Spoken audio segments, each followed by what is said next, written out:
Soberano.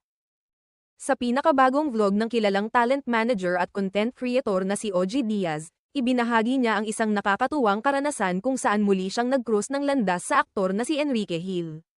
Nangyari ito sa celebrity premiere ng isang pelikula kamakailan, at ayon kay OG, hindi niya inasahan na babatiin pa siya ng aktor.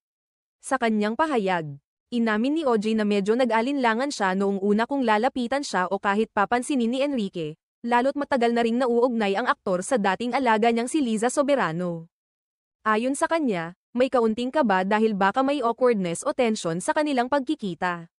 Ngunit sa kanyang ikinatuwa, binati siya ni Enrique at naging maayos ang kanilang maikling pagkukwentuhan.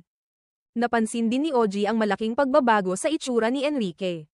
Aniya, kapansin-pansin ang pagbagsak ng timbang ng aktor. Sa kanyang obserbasyon, tila pinaghahandaan na ni Enrique ang kanyang mga nalalapit na proyekto sa telebisyon at pelikula.